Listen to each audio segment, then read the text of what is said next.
Hello and welcome everyone to this special episode of the Coaching Mosaic.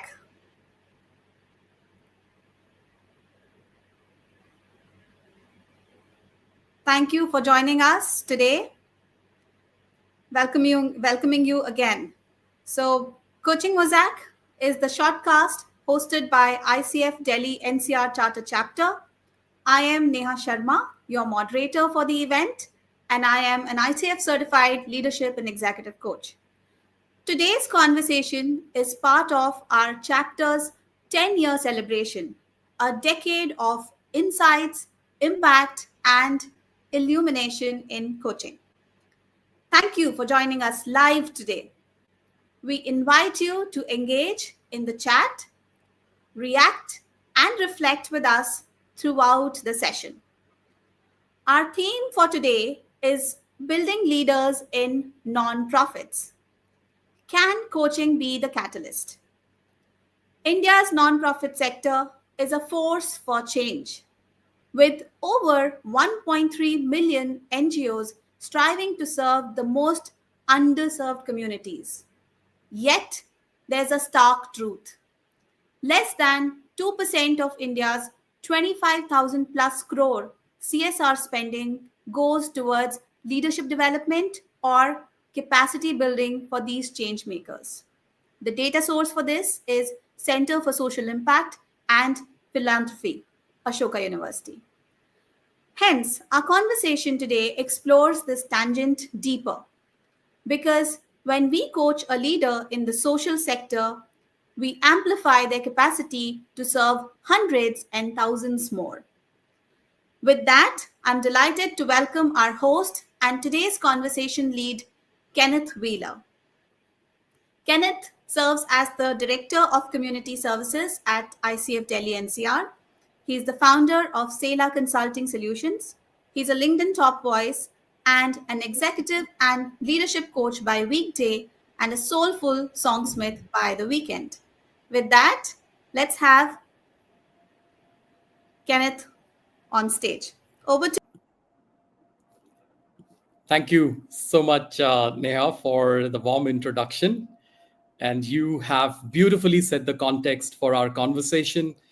And I believe you've created a rich space for us to have a meaningful conversation. Let me now welcome our esteemed guest speaker, Mr. Sudarshan Suchi, who currently serves as the Chief Development Officer at Reliance Foundation, formerly the CEO of Save the Children India. Mr. Sudarshan Suchi is a seasoned civil society leader and an authority in participatory practices for empowering communities to lead transformation. He has rich local and global experience in academics, development, and in the corporate environment. An alumnus of St. Stephen's College, Delhi University, and Institute of Development Studies, Sussex, UK, Mr. Sudarshan Suchi is a leading development professional with myriad professional achievements, including successful advocacy for reforms in cooperative laws and the Producer Company Act enactment, turnaround of AP dairy cooperatives, launching of the largest biodiesel cultivation initiative in India, and executing one of the largest rural transformation initiatives, Beach, by Reliance Foundation. Over the past 3 decades, Mr. Sudarshan Suchi has held leadership positions with distinguished organizations. He also brings in teaching experience at IRMA and IIHMR, and he's a regular resource person at ILSS and ISDM. He also serves on the governance platforms, being on the advisory board of Young Lives and on the board of studies of IIHMR's Rural Management Institute. Welcome, and it's an honor and privilege to build this conversation with you, sir. Thank you. Thanks, Kenneth. The introduction was very, very, very generous. I was almost wondering whom are you talking about? Anybody I know? Thank you. Well, that's how we know you, humble, down to earth, and modest, and that's what you just reflected. So, as a coach, I'd love to start by asking you to reflect. What's the one moment of your civil society journey that's shaped how you see leadership today? So I think the one moment which started everything else I remember is one of my earlier bosses and mentors, Dr. Verghese Kurian, the founder of National Dairy Development Board in Amul.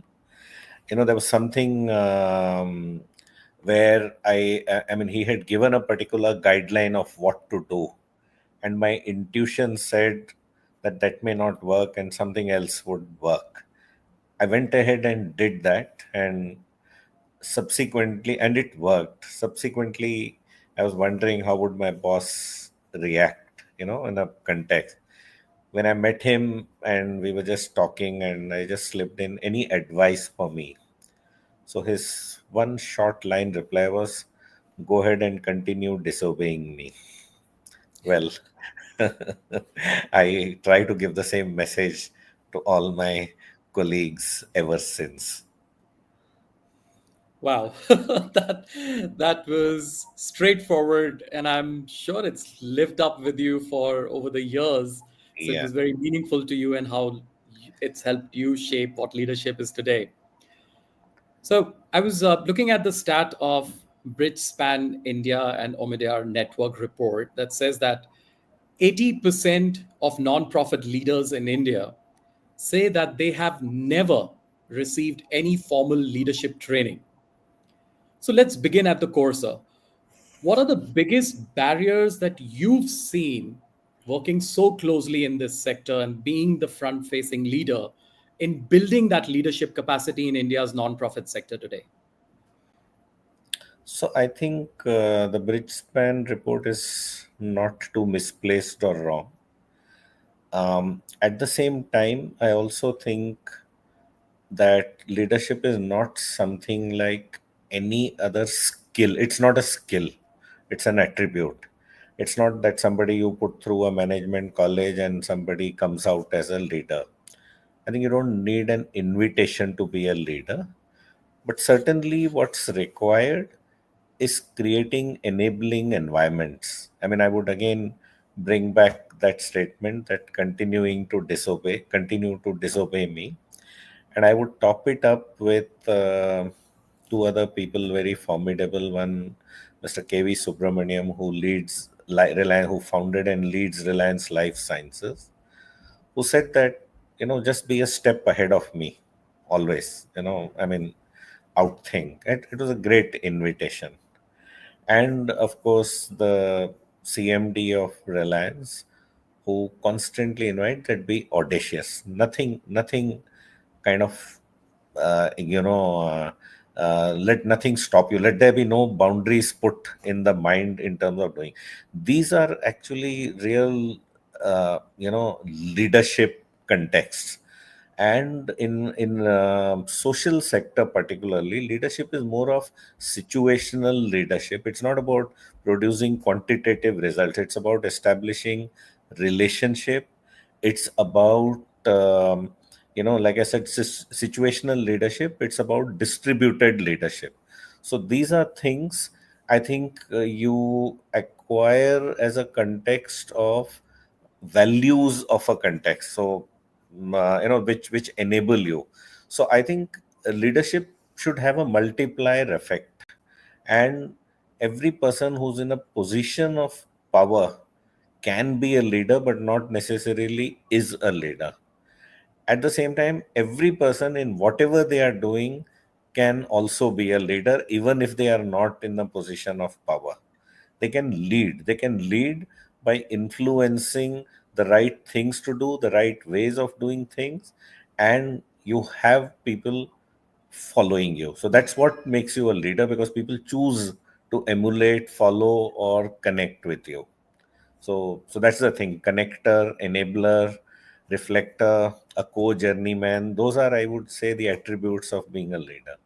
Not president, vice president, director, field marshal, captain. None of those, really. Absolutely. Well said. And that took me when I do certain leadership workshops, and I'll have like 30 audience in front of me, one of the questions that I love to ask is, who amongst you, if you are a leader, please show a raise of hand. And it is surprising, sir, that very few raise their hands, because to them, it is the title that's helping them to say that now I have this designation, I'm a leader. But so glad that you brought that out, that you can always lead without title. And that's even more powerful at times than being a leader or a vice president. I'm encouraged to ask you, as a follow up question to this, to help us bring one such story that you've observed where someone stood out as a leader without a title and demonstrated what you've just expressed for us beautifully. Any person story that comes to mind, we'd love Yes. to hear that. Yes. Um, a story comes to mind when I was designing a particular program and annual plan targets. And we were a team of 40 people in that place. And in the 40, there were six at the lowest rung of the pecking order or the food chain. They were young professionals, trainees who had just joined, and all of us were together. I loved brainstorming with everybody together as to what could be the next year's annual targets. And the typical culture was that the target should be quite a few percentage above previous year's target. It's a typical thing a corporate must be very used to. Well, the socialist sector is not too detached from that. Whatever it is, numbers, rupees, quantity, people, you say so much more. And all of us were wondering what would be that right number which would reflect our capabilities. So my youngest colleague, who was yet to be confirmed from a trainee to a regular this thing, I mean, today he's in a very senior CSR position in one of the corporates.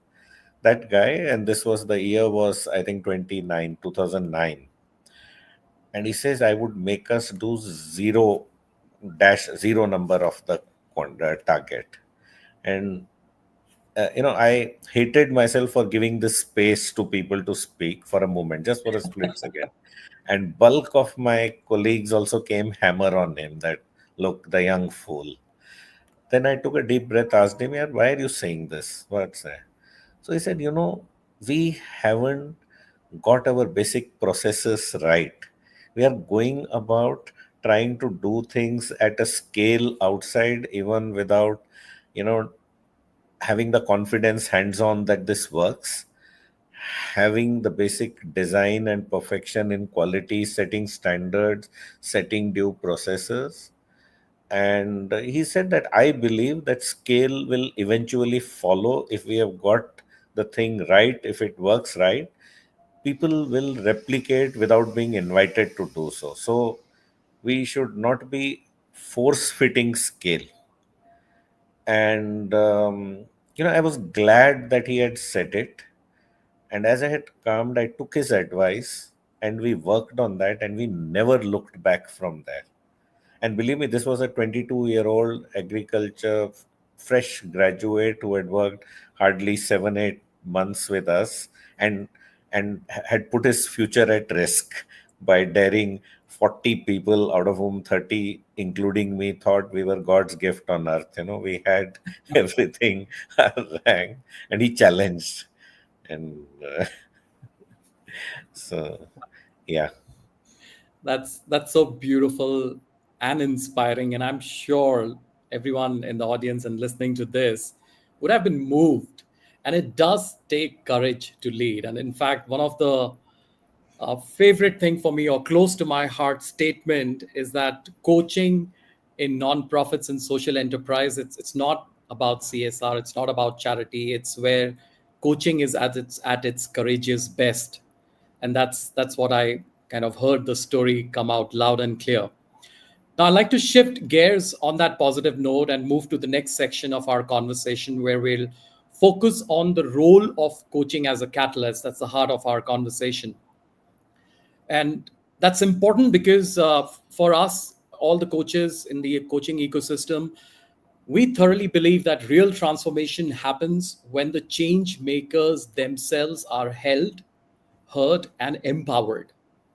So, on that note, so let me ask you, what role do you see for credentialed coaches in the Indian social sector to make an impact and bring value to the leadership development and capacity building? So, I will share another experience with you for that.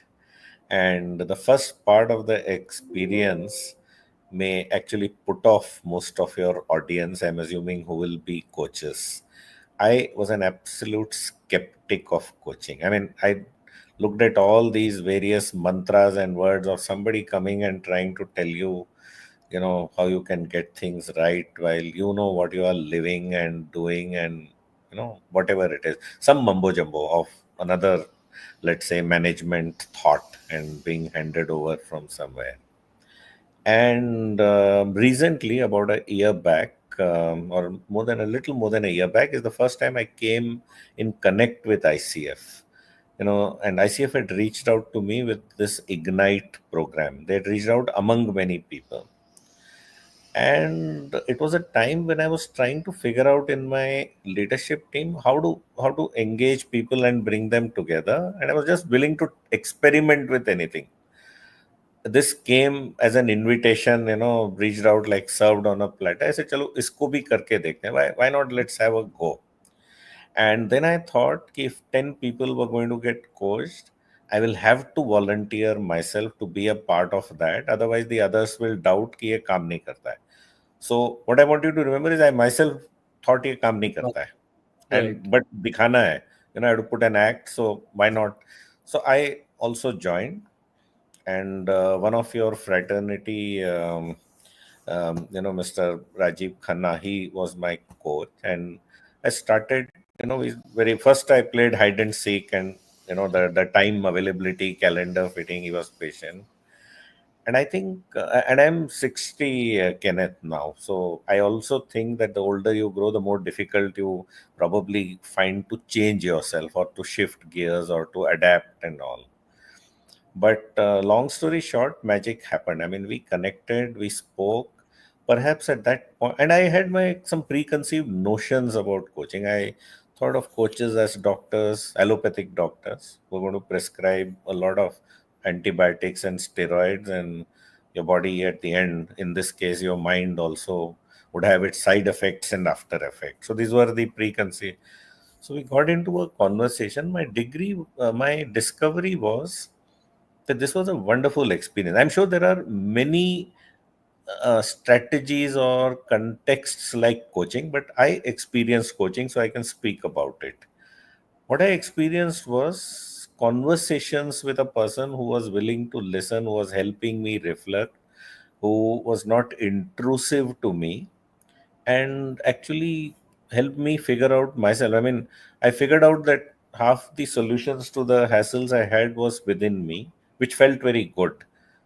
So it was just a buddy actually, and a good buddy. And then I was thinking, one of the things that quite refer to your 80% of social sector leaders, when you mentioned the bridge span study and you connect that with this, we live our life, we are doers. We have to constantly context and navigate through difficult, unprecedented circumstances. Most of it is high on emotions, lot of uncertainties and context, and we seldom get reflective time.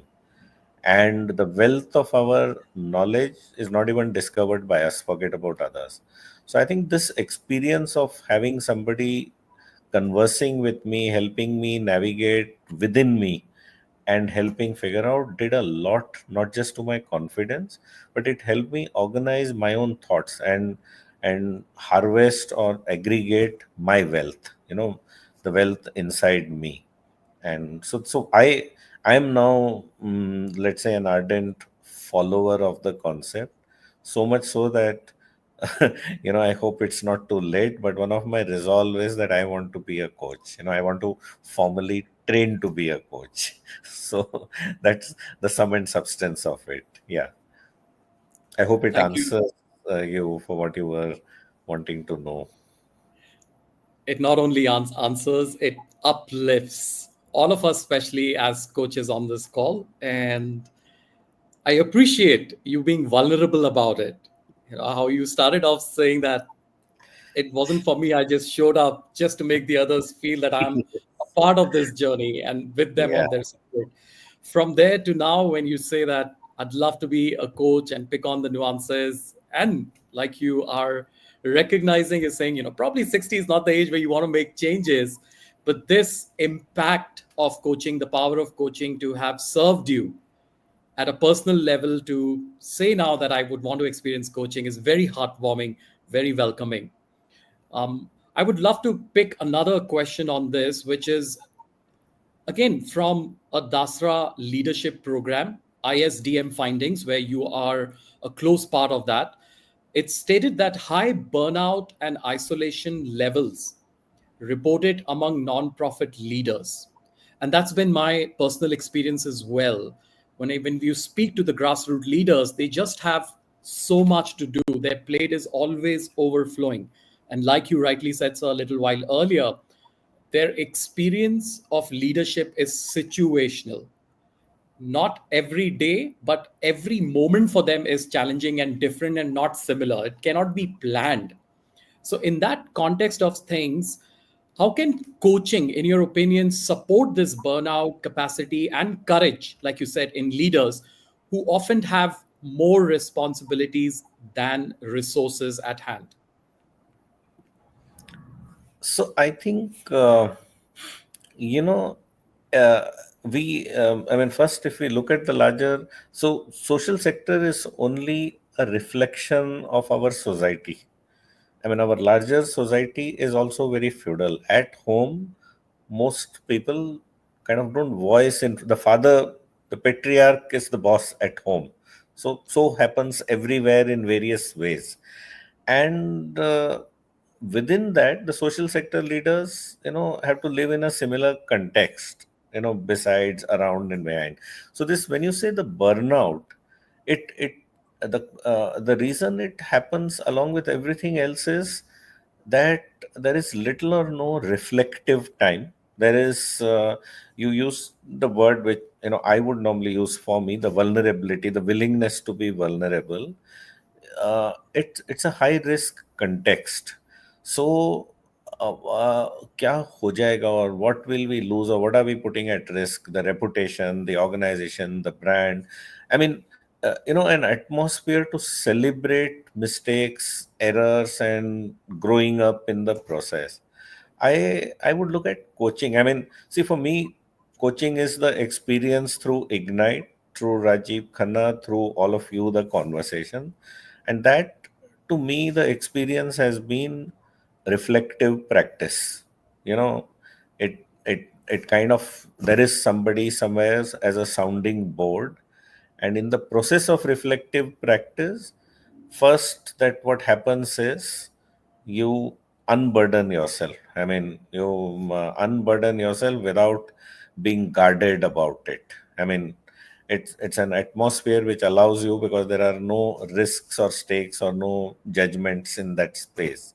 So I think that's part one. The moment you are not guarded, you're vulnerable, and you're unburdening or reflecting, within it a lot of things emerge which are points of strength to build on. So what, the sometimes, I mean, ironically, and again I say, speak for myself, things which were potential burnouts actually turned out to be potential aha moments subsequently, that they were opportunities. What looked like end of the road was opportunity to build a new road, discover, build a better road, and create and co-create and learn in the process. So that's what I look at coaching as, a relevance, a reflective context, which becomes, it's like a tongue twister. I look at reflective context becoming reflexive in continued engagement with coaches. That it can become a way of life.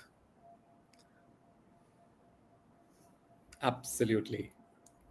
It's a way of life in the real sense of it. It's not something that happens to you, it's something that stays with you. And like you said, the burnouts are more often than not your aha moments. And that is what helps you to take that leap, like frog leap into a different you, because you go so deeper into exploring your strengths.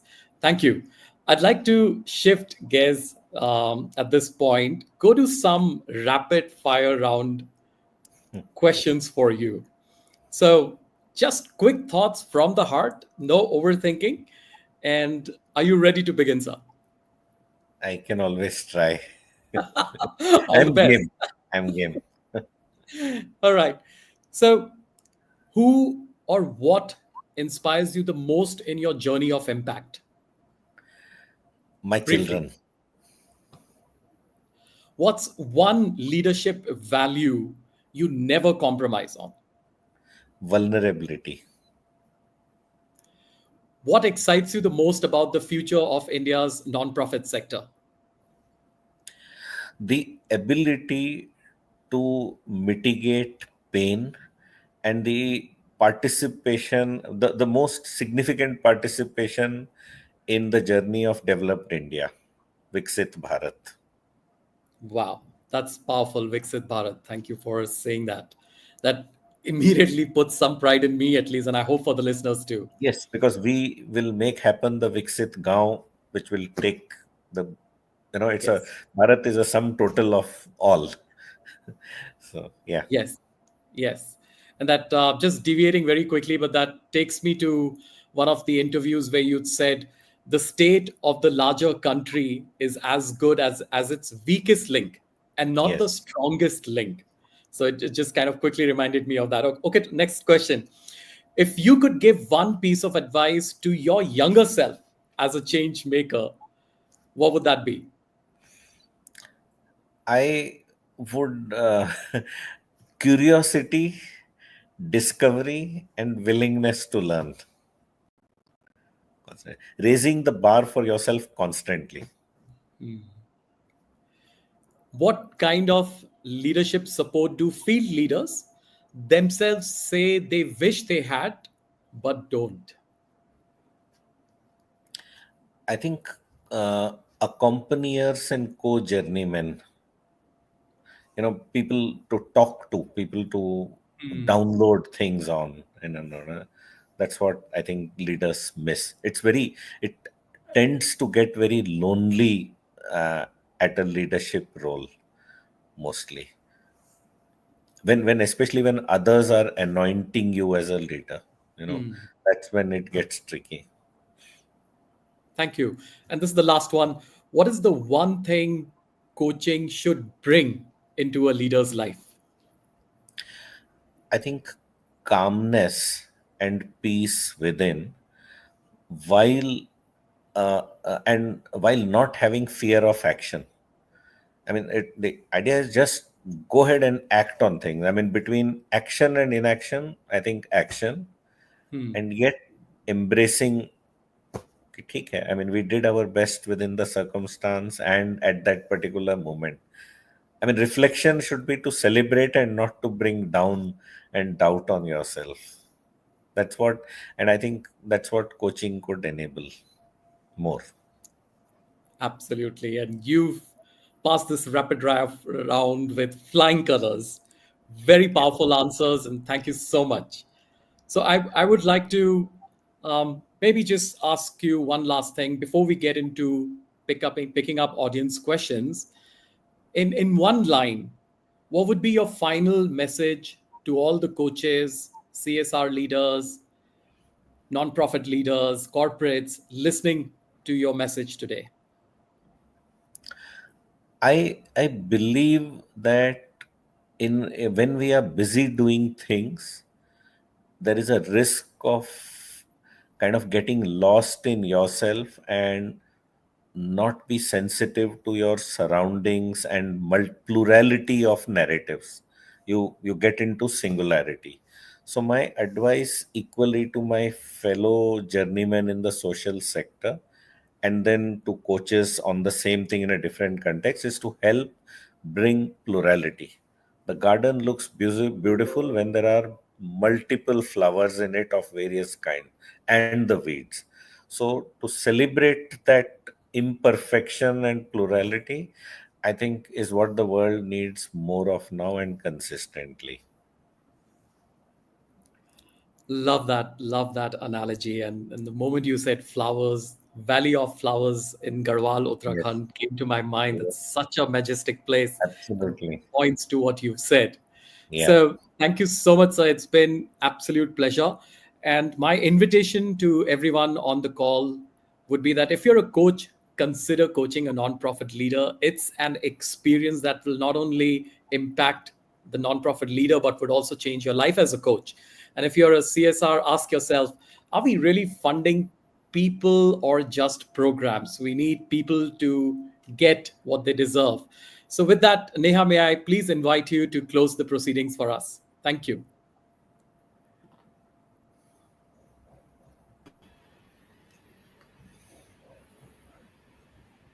Wow, what an honest, energizing, and much needed conversation that was. Thank you, Mr. Sudarshan Suchi, for bringing your depth, your stories, and your unwavering commitment to the front lines of change. Listening to you forces me to also think, what is that one thing we can do to support the change makers who hold up our society? And I would request the audience also to comment about what their opinion is and their thoughts are on this question. On that note, let us take some of the questions that have come from the audience. The first one would be from Dr. Sita Gupta. So, Dr. Sita Gupta asks, how much importance would you give to emotional intelligence in leading nonprofits? So I think, I mean, it's a no-brainer. I mean, the whole thing about social sector, this word social means building relationships. So if what do I say, if the non-social sector or if the profit sector is all about transactions, social sector is about relationships.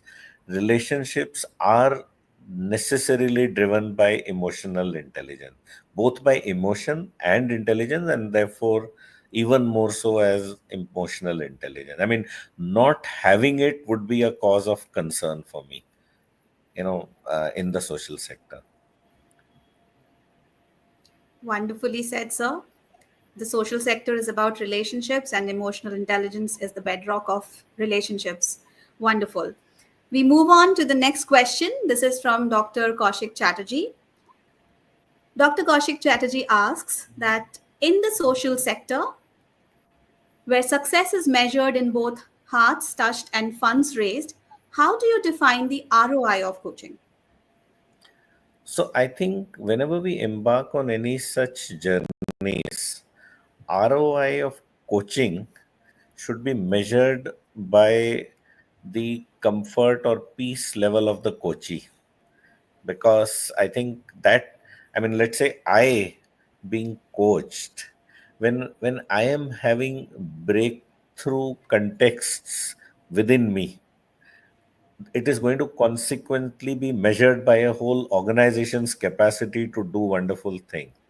So I would say, quantitatively you can stretch it anyhow, but I think the primary measure would be the person receiving coaching, their personal steadiness, and their personal gravity is the best measure. It's subjective, but it's possible nowadays to make that fairly measurable and objective. I can vouch for it and give evidences which probably some good researchers can quantify as to what happened with me, for instance, and therefore consequently what did my team gain from my steadiness, what did as an organization gain. And I'm sure we will eventually link it both to more hearts touched and ability to raise more funds also. But that wouldn't be a direct measure. Direct measure would be me, and my ability to continue being dedicated to the work. That's the biggest outcome, happily so. I think that's perfectly answered by sir. You know, bringing in his personal experience. He has beautifully quantified it for us. Moving on to the next question. This is from Mr. Deepak Gupta. And Deepak Gupta asks that it would be useful to unbox or elaborate on what leadership really means in the not for profit sectors. Yeah. So when we say not for profit, it means being a part of a solution in a world where there are loads of people on marginality with problems. Now, non-profit sectors are as much structured as for-profit structures in terms of a whole set of people. But the bulk of people who influence change are on the front line. And leadership is all about unlocking the potential of those people. So if your country is going to bet on the future of India, the nursery teachers and Anganwadi people, workers, are are the people who are going to influence at least 30 kids each. So millions and millions of kids are going to be this way or that way because of the ability of that Anganwadi worker. So I would say, in terms of leadership, it's about enabling and unlocking the potential of all these people. Similarly, if you recall the COVID times, aside of the government, the biggest, group of people on the streets were the frontline workers of not for profit. The trust, the confidence, and the strength of theirs to do things, leadership requires to unlock that, to back it and to enable it. Whatever you may be, on one side we may be, reaching the moon, but on other side, for problem solving, we need equally the finest minds. So leadership is about helping that the frontline people to strengthen their minds, to strengthen their ability to do and deliver for the masses. So that's what not-for-profit leadership, yeah, is required. I mentioned in the beginning about distributed leadership, about situational leadership. These are, I think, particular traits for not-for-profit context. It cannot be equated with rank, designation, and power alone. Absolutely, sir. I would take the next question now, which is from Archana Parmar. In a mission driven space like ours, where impact matters more than matrix, how are you personally raising the bar to ensure your communication inspires, aligns, and sustains the cause? First and foremost, I don't tire saying this, that I make sure everybody knows that I'm part of the solution. And by making that choice, I am no longer a part of the problem. That's the first and foremost. Second thing, I think, is about looking at the larger picture in the sense of, enabling environment to be created. So you can, so you don't become God by yourself. You humbly. I mean, I believe that I'm in this job for selfish reason and not as a favor to anybody else. And what I mean is that love doing this for myself. I'm a better person because, here is where, and that's the mindset I would like more and more people in the social sector to be in, or people transiting or engaging with social sector. Thank you, sir. The next question comes in from MS Indu. How nonprofit leaders can become more vulnerable? What challenges or barriers restrict leaders of the nonprofit of not being non-vulnerable?